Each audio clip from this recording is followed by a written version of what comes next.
This just happened yesterday night.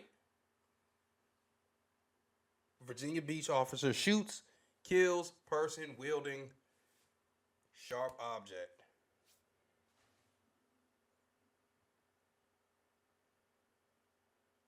So a person was killed by a police officer on Tuesday night around 11:05 p.m. around the 4600 block of Virginia Beach Boulevard. I've been there more times than I can remember. That is right by one of my favorite breakfast places, Village Inn. They're known for their pies and their breakfast food. I like the breakfast food way more than the pies, but the pies aren't bad. I usually always get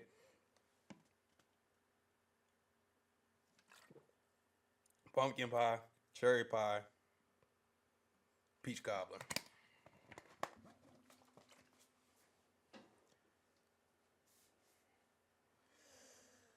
But that address is the location of an Exxon slash 7-Eleven. Exxon is the gas portion. 7-Eleven is the convenience store, gas station portion of it. When the officers arrived, they were confronted by a male armed with a sharp object. Person started coming towards the officer and disregarded commands to stop. Police, the officer shot the person and they died on the scene. So I could have sworn that I had a video of this, which I don't. Or was this the video of it? Actually, nah, that's not it. But this just happened. I'm sure there are videos of it. But with that being said, I wanted to go into and talk more about reasons why people get shot by the police. Because all my life, I've been told, F the police, I'm coming straight from the underground. They hate a young brother because I'm brown. Which might be the case. Nah, fuck it. Say it again. Fuck the police, I'm coming straight from the underground. They hate a young brother because I'm brown. Which might be the case in some places. Now, me, in my experience,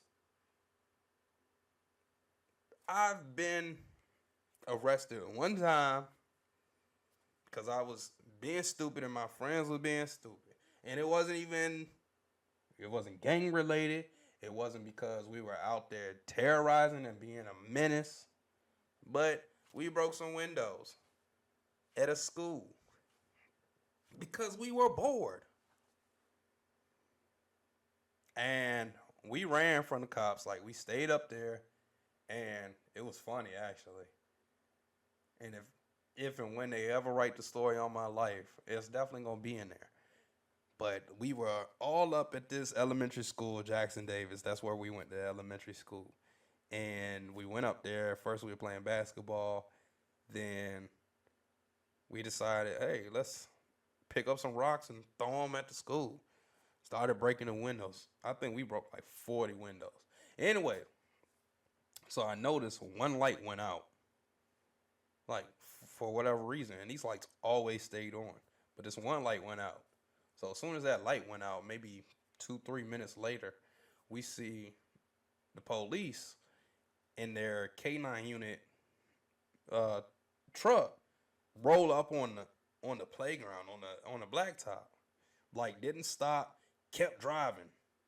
And we all had bikes. It was me, it was Eric, it was Raheem. Was Andre there? No, it wasn't Andre. And it was Marty. And police K9 unit rolls up on the playground. Like, we see it from a distance. I'm the first one to see it. I'm like, yo, is that the police? I look back. I was like, yo, that is the police. Hop on my bike. Skirt on them. Then Raheem, skirt. Then Eric, skirt. Then Marty He tried to get on his bike, couldn't even get on his bike. So he running. He out. So we all go. Boom, we going. So I get back to my place. Eric get back to his place. And I think Raheem went back with Eric. So maybe 30 minutes later, we get a call. And it was an unknown number. I was like, dang, I already know who this is. So I didn't pick up. And it was calling my house. They call again. I'm like, dang, somebody got caught. I already know who this is. I pick it up. It's the police. They're like, hey, we need you to come back to the scene. So we come back.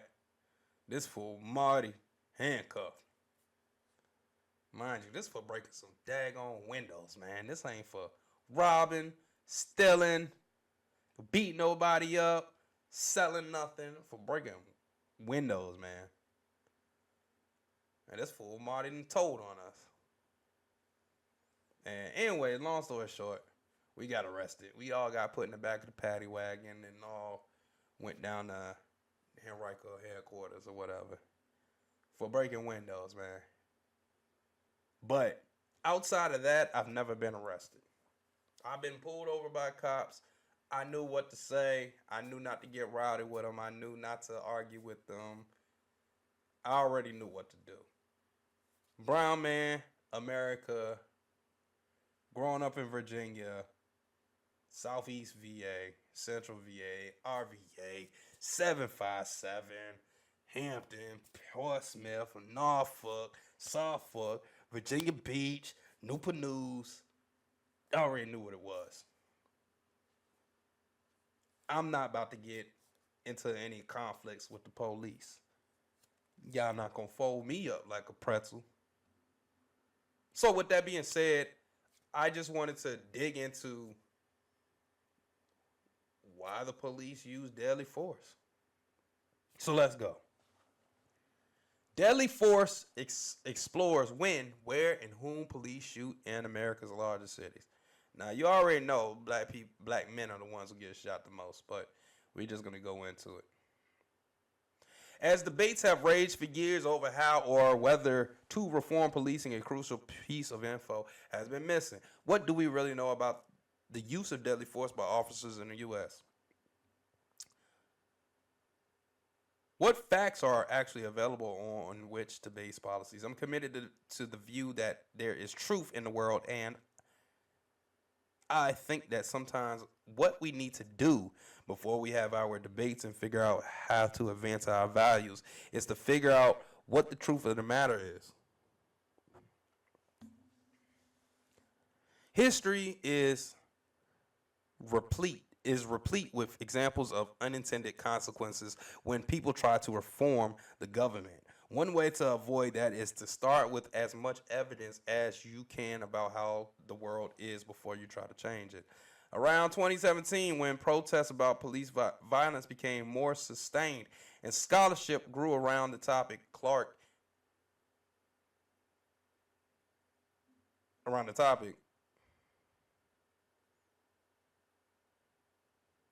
they wanted to determine the basic facts of police shootings, the when, where, and whom.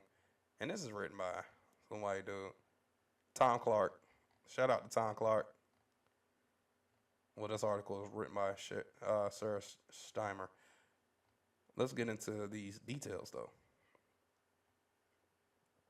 You can't have serious academic and policy debates until you have the facts straight.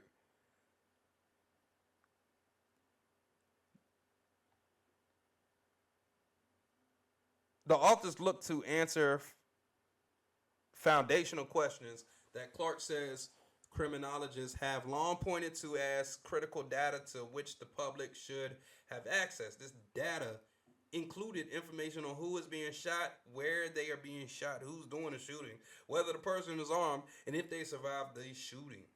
The research team sought answers from the 309 largest cities in the country, or those with a population of at least 100,000 people. With a grant from the National Science Foundation, they hired a postdoctoral researcher to facilitate the data collection and spent several years filing open records requests that asked police departments for records from every time an officer had discharged a weapon.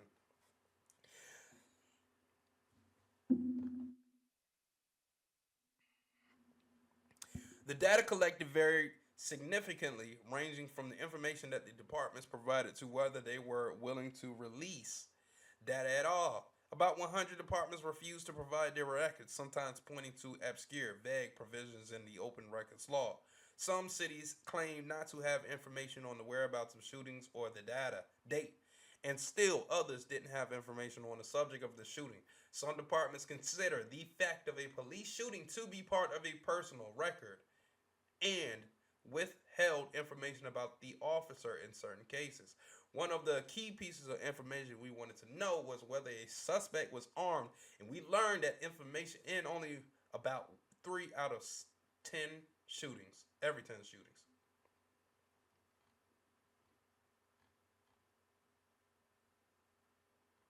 The team made a list of every shooting that happened across these cities and filled in what information was made available to them.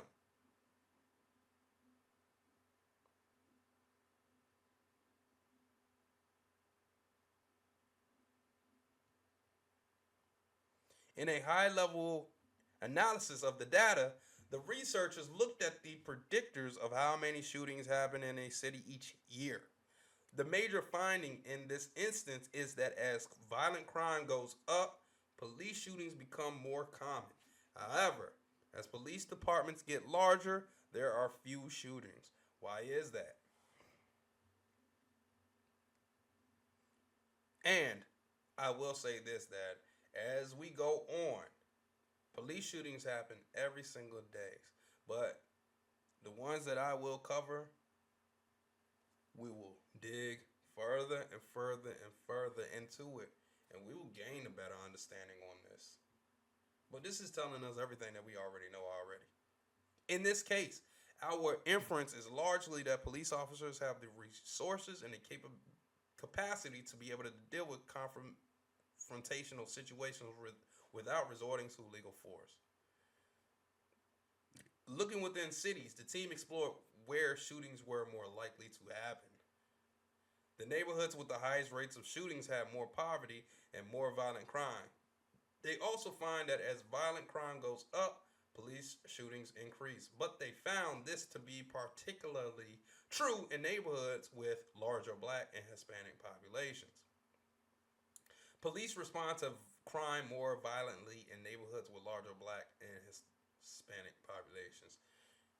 Could be racism, could be that the crimes are just heinous and out of control.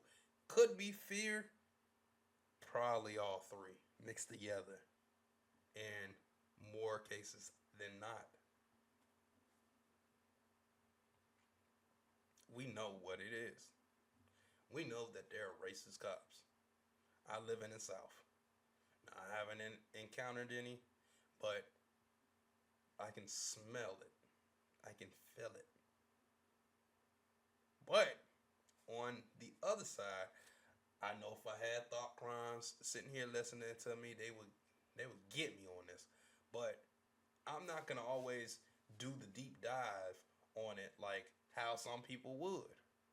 I just want to gain an understanding of what it is. I know that some brown people just get shot because they're brown, but sometimes it's brought on yourselves because maybe you don't know how to deal with the police when they come to you. Or maybe you were doing something where you needed not necessarily to get killed, but taken in. Next, they looked at the individuals who were shot. They found that a city's black population is far overrepresented relative to their size among the city's population, relative to their size among the criminal suspect population, and relative to their size among the violent criminal suspect population. Most people being shot are armed, most with guns, but there are also many unarmed shootings. White men, regardless of age, and also in that Virginia Beach shooting, it didn't say the race or nationality of the person.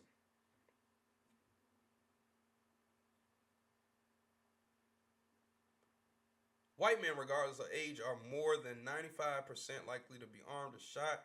A 50-year-old black man is more than 92% likely to be armed. We don't know where they're getting all this info. I mean, this is on the University of Chicago website, but we don't know where she's getting these statistics from. But we're gonna push through this article anyways.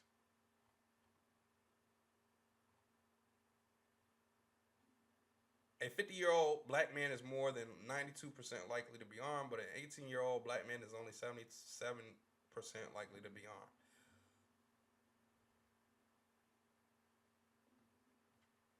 So basically, another way of putting it is if someone is unarmed and shot, they are most likely to be a young black man.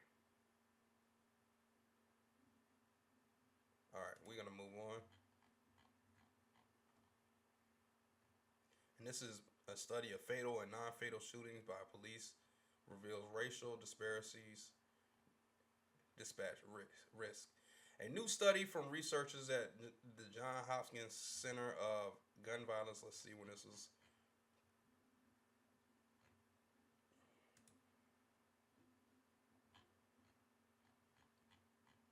Says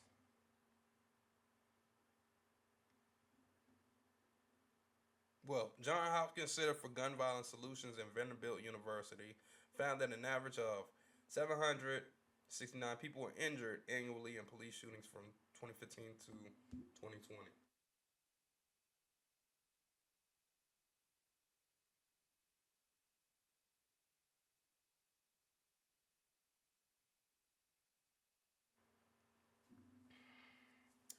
55% of them, or 979 people, fatally.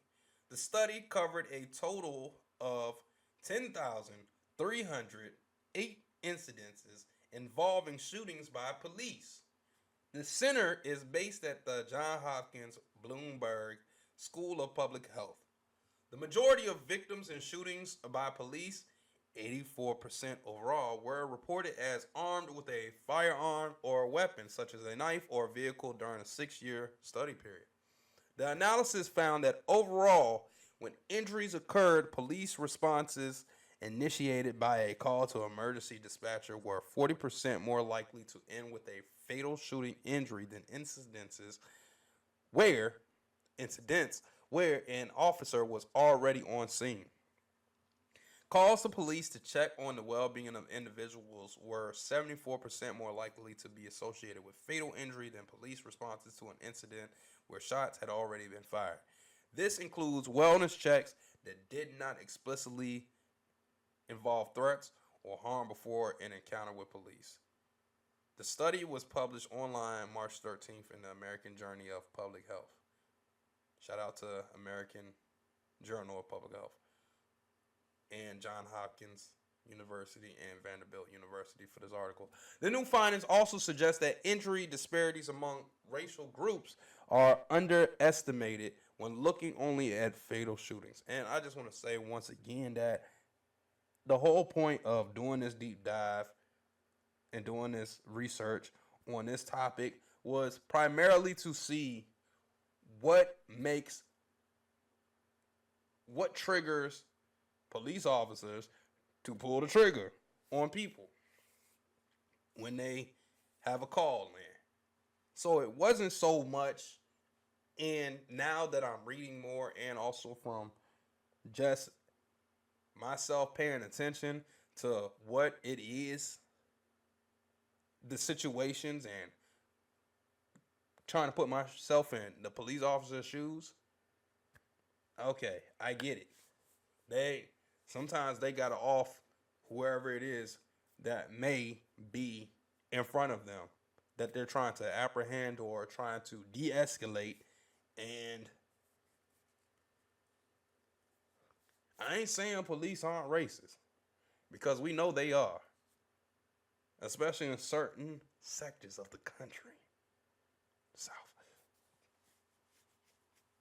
But what I'm saying is, sometimes brown people don't know how to leave it alone. But we're going to go back to these statistics.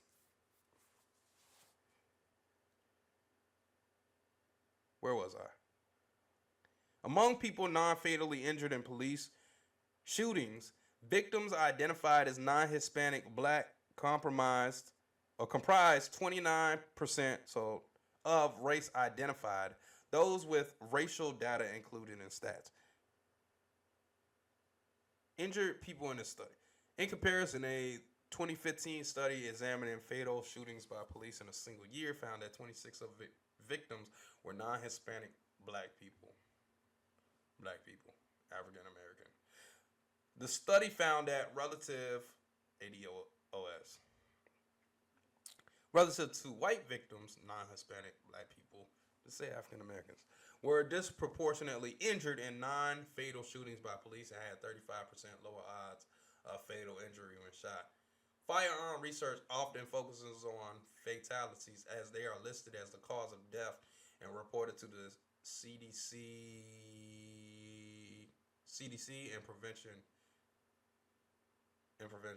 Currently, there is no database that consistently and reliably tracks non-fatal firearm injuries for the general population.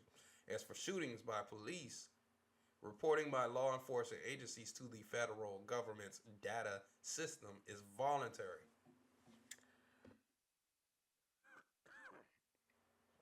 Researchers say,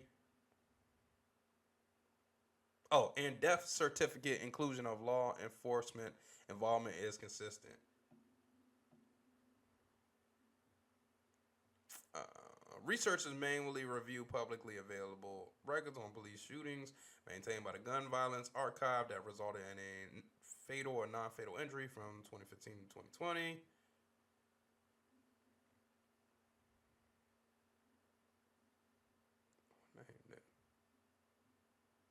Incidences in which mental or behavioral health conditions were named in association with the shooting comprised 23% of all shootings by police.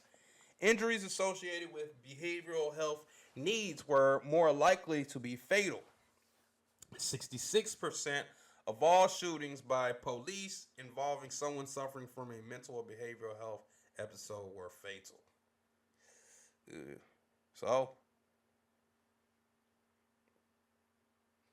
what it sounds like to me is the majority of police shootings, as in police discharging firearms and fatally turning off someone's TV, are from Hispanic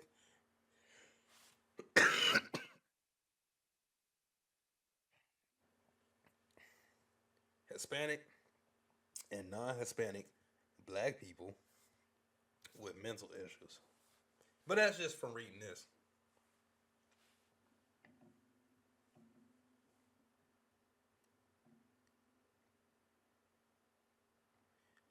We're going to keep reading.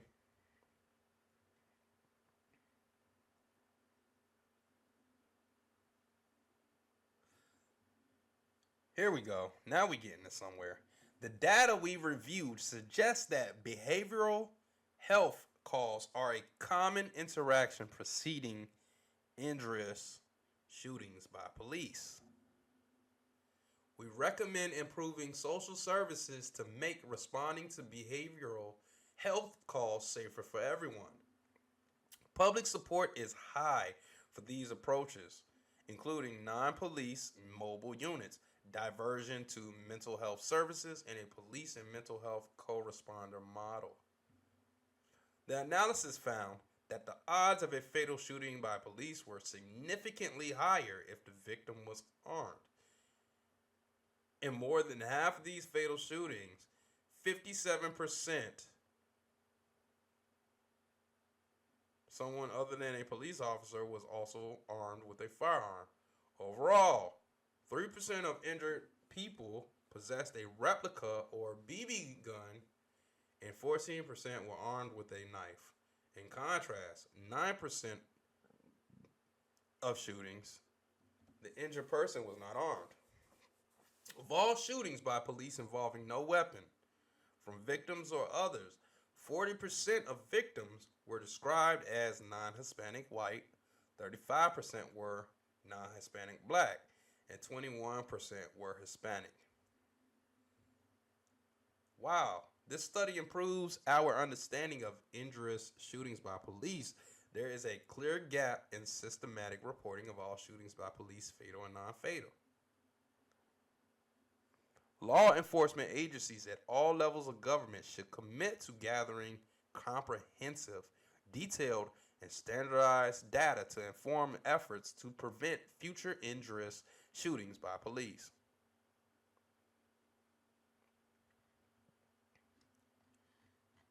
So there you have it.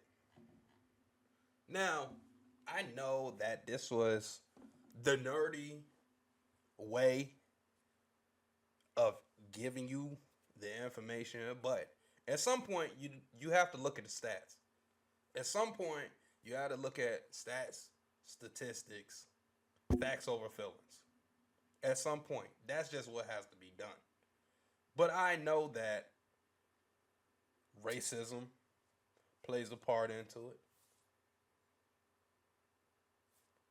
I know that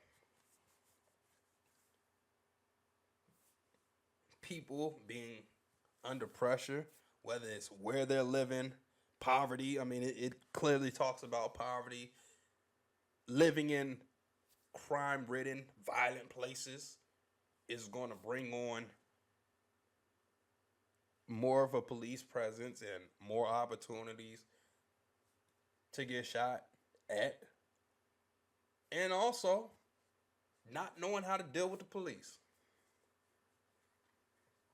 So, I'm not saying that racism don't have a part to play in it, but we can't ignore that it ain't always racism.